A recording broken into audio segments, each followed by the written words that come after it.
All right, back to the apiary. Gonna check on our new colony, give them some goodies, help give them an extra boost.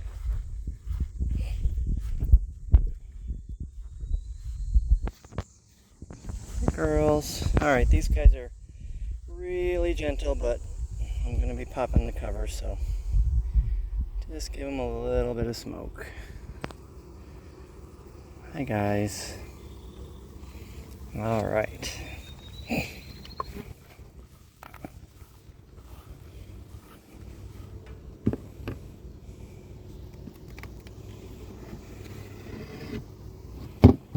Get a place to set all the goodies down in case they need more Pow Pow's magical bumblebee food. Got a homemade pollen patty for them. This is organic pollen, organic bee bread that's been ground to powder, mixed all together, and then I use the mushroom tea 1-to-1 as the liquid base for it. The bees love this. Got a couple new things for them to try. One are specific bee probiotics. These are designed to help them to detoxify from pesticides. Bees have a 2 to 3 mile flight range on their foraging flights, and they get exposed to a lot of garbage. And just like humans, all health starts in the gut with the honeybee. So we're going to make sure that they have what they need to get all set up. This is another product. It does have some probiotics in it, but also has some essential amino acids. And it also has some bioactive compounds, polyphenols, and whatnot. So these are dry powder that can just be put across the top of the frames for them.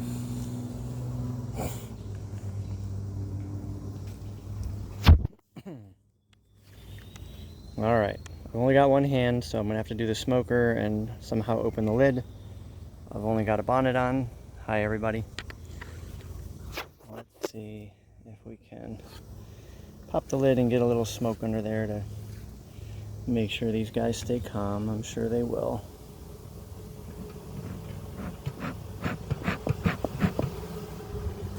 Alright. Let that smoke sit under that cover for just a little bit. And then I usually set the smoker right next to the hive. It keeps putting off a little bit of smoke. Breaks that pheromone transfer, doesn't allow them to get all in an uproar. So I'm going to take the top cover off. Wow, yeah, they've already taken care of most of that jar of Pow Pow's magical bumblebee food.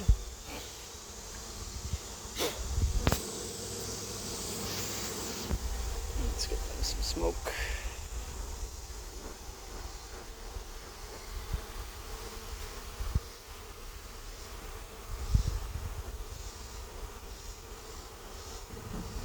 So far, so good. Of course, I probably jinxed myself by calling them a gentle colony and only wearing a bonnet, but oh well.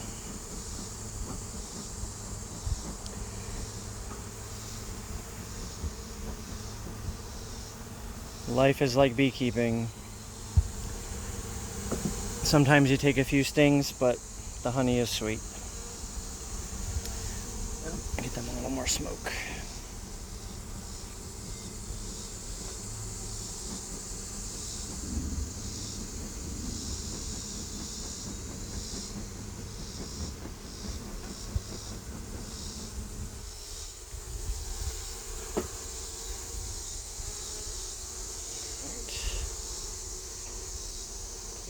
Okay, I guess the top cover's coming off. I already managed to glue that down.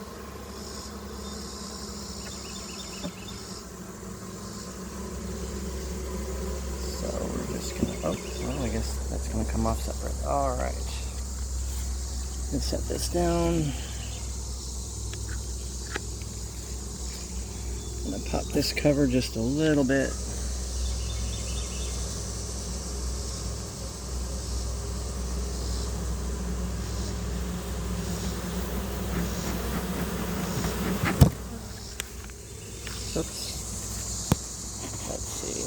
Somebody got caught. Sorry, buddy.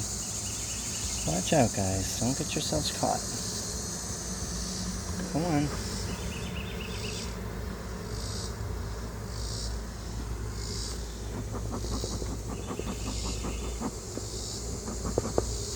Alright. Gonna set that smoker down. And we'll go ahead and lift off this top cover, inner cover right now. Just gonna set it on top of this empty deep. Lay down a little bit more smoke. Yep, they're covering this pretty well. These are actually all new frames. Probably gonna transplant in some drawn comb with a few frames of brood maybe. I've got a colony that's really strong that I've got in mind for that. This green one is a drone comb brood. That's part of my integrated pest management. The mites, the varroa mites that everybody worries about, they preferentially will reproduce inside of drone cells because they're larger. So the idea is you get a frame of capped drone brood with some mites developing trapped inside the cappings. Take that out, freeze it for a couple of days, bring it back, and then the honey, you just scratch the caps a little bit and the honeybees will cannibalize the drone brood, but that eliminates a lot of mites, helps keep your mite count low. Alright guys, let's see here. I think I'm going to put that pollen patty on top of the inner cover. That way I can keep an eye on their consumption. Alright, so this is the super nectar. This is from Strong Microbials. This one is a dry feed. You put 1 scoop on top of the brood frames. So let's get a scoop here. Already got a full scoop. And we're just gonna dust this on top of the frames. Ooh, it's really packed in there. Let's go. Don't want to irritate them too much by tapping on things. Let me spread that out. Oops, some of that fell down. Alright guys, you guys are doing really well getting settled in here. So this is a decent sized colony. Swarm I caught yesterday. I estimated it at about 30,000 bees roughly. I think that's probably pretty close, at least somewhere in the 20 to 30,000 range. Of course, during the day, a good percentage of the population is out foraging, so this is not everybody in the colony. So I'm just going to lay down a little more smoke. Don't need anybody getting upset here.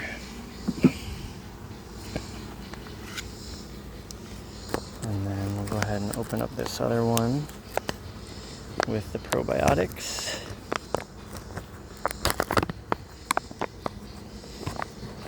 There's our scoop. And we'll put this over here. Whoop. Okay then, came out all at once.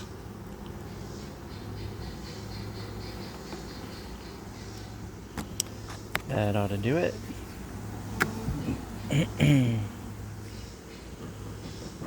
And I'll basically gonna leave these guys closed up for a good week or so, let them get settled in. Hopefully they start drawing these frames out. I will go in and transplant in some drawn comb with some brood. The brood transplant will help to bolster their population. I'd like to get these guys go down a little farther. Come on, let's go down so you don't get squished when we put the top cover on. Alright.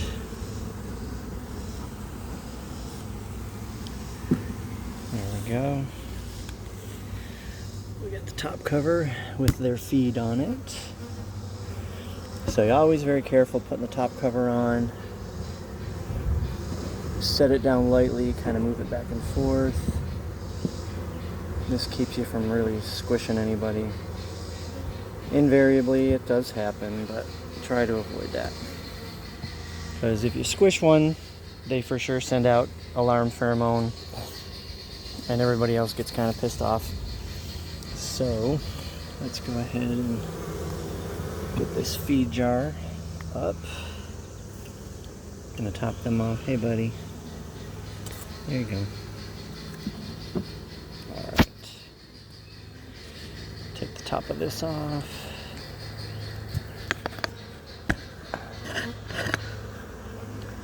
Just gonna refill from one of these jars I brought from outside. I've got a couple other colonies that I'm feeding. Newer splits that need a little help building up, and of course it's been raining like crazy all summer long. We've had as much rain by July 8th than that Tennessee normally gets within a year.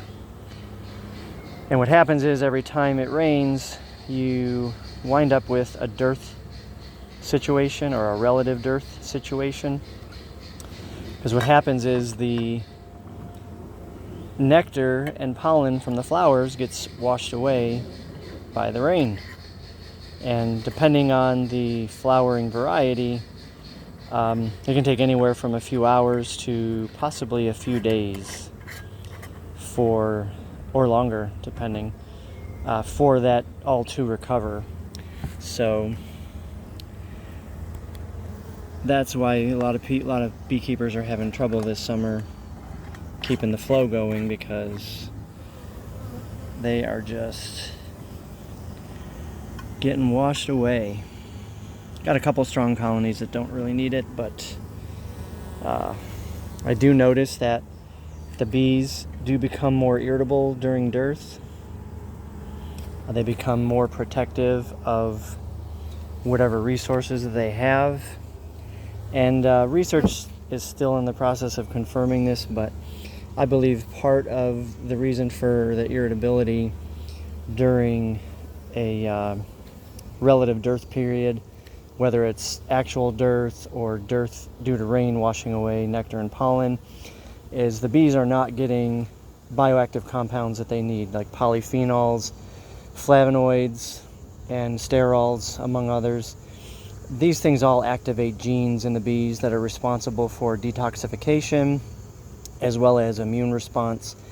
So just like human health, honeybee health starts with nutrition. If we can give these guys everything that they need, especially during stressful times, which happens to be the times when we beekeepers wind up feeding them, guys, plain sugar water just doesn't do it. It's nutritionally deficient, doesn't have any bioactives in it. It's like feeding your kids Pop-Tarts all day, every day. So we're not doing that. So we've got a good look at this. They're on the pollen patty already. I'm going to peel some of this back so they have a little bit easier time with it. But this is why, I make sure they have a really good quality pollen patty. I make these myself. They have bee bread, which of course is pollen mixed with a little bit of honey and some enzymes. It's basically the way that bees ferment food, almost like how we can food. And so the bee bread is mixed in there with regular pollen. It's got my syrup mix that has the bioactives in it. So they're getting a lot of polyphenols, a lot of flavonoids, sterols, all of the things that they need to function properly physiologically. So my philosophy is, rather than douse them with chemicals to try to kill the mites that spread viruses that can harm them, like Deformed Wing Virus, slow Bee Paralysis Virus, and one or two others, if we can provide for their nutritional needs, make sure that they have everything that they need to function physiologically and properly and mount a good immune defense. And there's research showing this. I'll put a link in the comments. if we give the bees what they need, their immune systems can handle these things. I'm not saying that we don't have to worry about mites and not get rid of mites, but nutrition should be a part of your integrated pest management program. We should make sure that the bees are strong enough immunologically so that they can defend themselves against these viruses that are carried by varroa, and then also do whatever works for you. Me personally, I use the drone comb frames. I do powdered sugar applications, which knock some of the phoretic mites off of the bees. Phoretic mites are the ones that are outside of the cappings and actually on the bees. So it makes it so that the mites can't hold on as easily, and it also stimulates grooming behavior in the bees. If you have a screened bottom board, they all have a bottom board that you can slide in underneath it that's solid. I usually coat that with coconut oil or similar, and that way when the mites fall off, they stick in the coconut oil, and you can get an idea of how many mites you got rid of. So between the drone comb frames, the powdered sugar, the improved nutrition, and this summer I'm adding in heat exposure on the brood frames. That way we can heat up some brood frames to a temperature that kills mites but does not kill the brood. I think combined this is a very effective approach. Last year, honestly, I really only used the powdered sugar and the drone comb frames, and the colony that I was doing that on made it through the winter. Actually, it's made it through the past 2 winters with flying colors, and that's without any chemical mite treatments. But of course, you do what works for you in your area. I just know that there's developing resistance to amitraz and some of the other chemical miticides.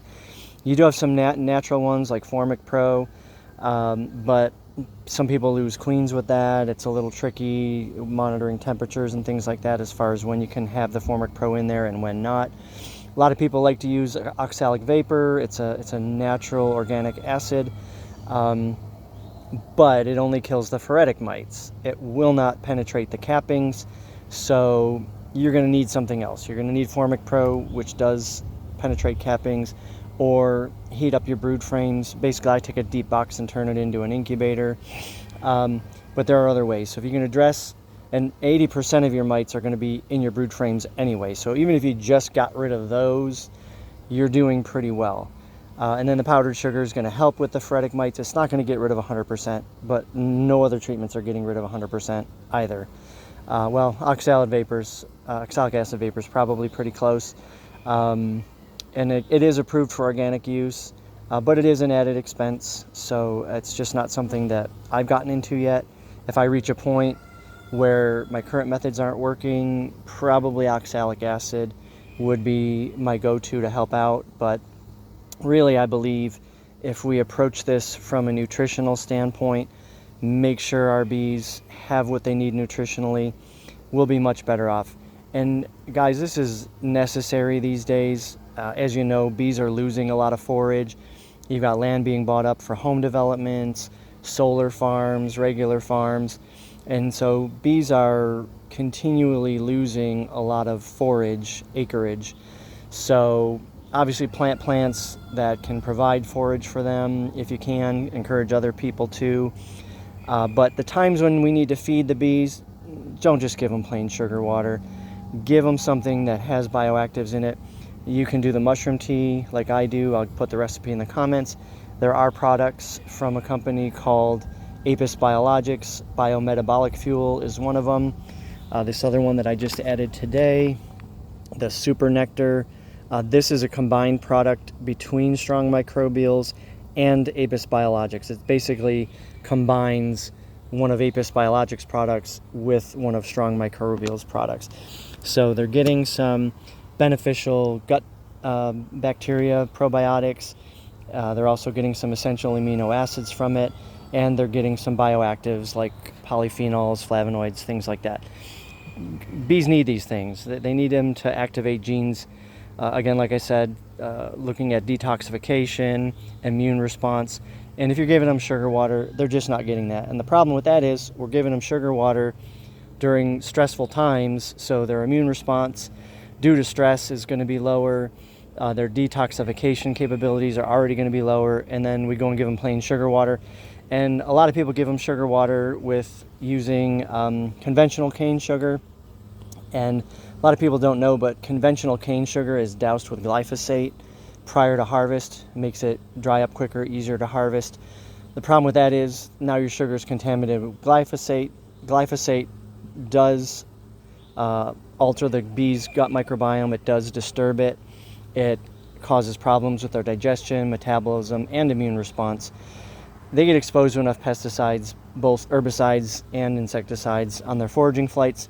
So me personally, I just do the best I can to just keep those out of their food. But take a look at these bees here. I mean, it didn't take them long at all to get on this pollen patty. They are loving that pollen patty. So they've got Pow Pow's magical bumblebee food and one of Pow Pow's magical homemade pollen patties. So I'm gonna button these guys back up. They've just been super gentle. A couple of them have buzzed by me. You can kind of feel the wind from their wings, but nobody's tried to sting me. So overall, I'm really pleased with this colony. So, all right, ladies, we'll get you buttoned back up.